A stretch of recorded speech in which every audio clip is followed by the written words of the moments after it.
What's up, guys? So this is a special in the middle of our DB rated series. This is a game I had against a mate of mine playing his Fluffle deck. And look, I mean, this is such a frustrating, this is such a frustrating matchup for me because Fluffles is one of those decks that if you don't know how to, if you don't understand it, you don't know how to play it like me. They just seem to kill you from nothing. Like they just rip through your deck because they've got so many draw powers, so many draw cards, so many extenders, and all of this. So obviously I've set 5 hoping for the best, but I mean he rips through my deck so easily. I make a mistake there with the droplets as well. I should have just negated the whale. I don't know why I wasted my time negating the other card. But yeah, he just starts looping penguins, leaving off cards. He hasn't normal summoned. Yeah, he hadn't even normal summoned, and he'd already done all of that. And the vendor gets him into the flipping dog as well, which is huge. He gets the sheep, and now he can start looping cards insanely. He's got Polly in hand, and he got to use penguin. I mean, it's just a bit nuts, and so I end up getting absolutely eviscerated. I think I lose all of the matches. We play like 2.5 matches, and I think I lose nearly every single match that I play against him. Now, my initial hand is quite lovely though. The shared ride and the different dimension ground, they're both just really good cards. Like I said, that's my goal: stall his turn and then get into mine. However, the slight disadvantage of these cards against a deck like Fluffles, and to an extent against other OTK decks, is sometimes if it's a deck like Fluffles who can just put a lot of damage on board, you'll just die anyway. That's the real risk of those two cards. So I do kind of choke his engine out a lot, which is nice, but unfortunately he puts me on super low. He puts me on super low HP because of the two massive whales attacking, and then also I've drawn the symbol skeleton, which is just really bad. So I just don't really have any plays. I can't really extend from here, and so I end up admitting defeat, and that is a loss. So we go into our rematch and we play another game. Yeah, so he starts off using his toy vendor. I mean, extenders for days. He's drawing all of his Fluffle monsters, which is pretty insane, and he goes in as totally. Now, I did force him to go first, obviously, because one thing I do know about Fluffles is now their turn 1 boards aren't as oppressive as they were before. Sometimes they can put like a Scythe and a Totally, and sometimes they can do Appaloosa and stuff like that and have an edge imp in their hand. But in general, I know it's not a board that I need to be too afraid of, so I do force him to go first. He has his Totally Awesome, but I mean, it's not doing much because I have negated it. And his hand isn't amazing right now, obviously, because he doesn't have access to an edge imp.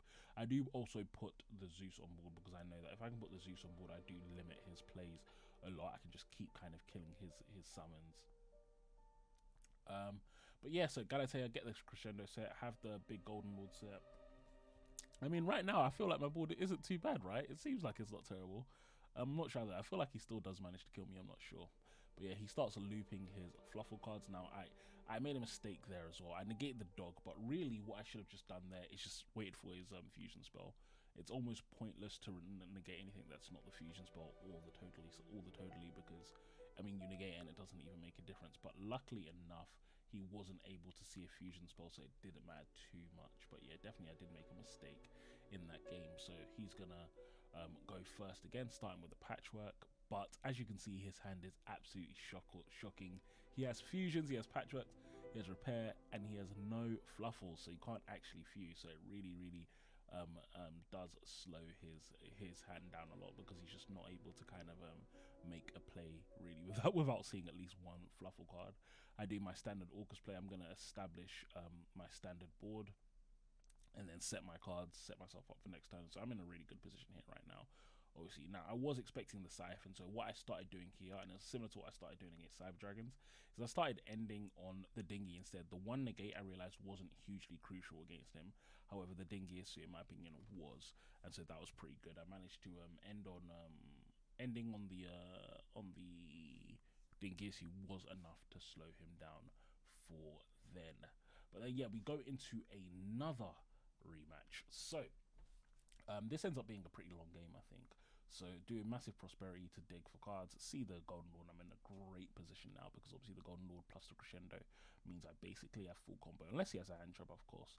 But yeah, it's basically full combo, which is really nice. But unfortunately, my Mech Knight is gonna walk straight into a Gamma, a huge Gamma, which really does slow me down a lot. It puts me in such a horrible position. Yeah, and then he has the patchwork. I mean, his hand is already pretty good, apart from the fact that once again he doesn't see any fluffles, which really does slow him down. If he saw seen a fluffle there, it literally would have been game. Now I did draw the nightmare, which is really bad for me. Um, but luckily enough, I do manage to kind of extend, get my Orcust engine out and all of this. But then luckily enough, he also draws into a fluffle finally, and he manages to get his whale out. But I have striked it. I had it from the game before. I had strike from the not the game from the turn before, and so the strike on the whale does help kind of preserve my plays and keep me safe for this turn. So moving into his turn, his hand isn't looking absolutely terrible, but playing through what's in my hand right now, and also having to potentially try and play through Crescendo as well, it would be a bit difficult for him. So I link into Crescendo, I put my Golden Land spells, and then he just starts doing his plays, and then this is where it really goes a bit nutty because he has the Fluffle Wings. Fluffle Wings is huge, obviously because that means he's going to be able to get a lot of pluses.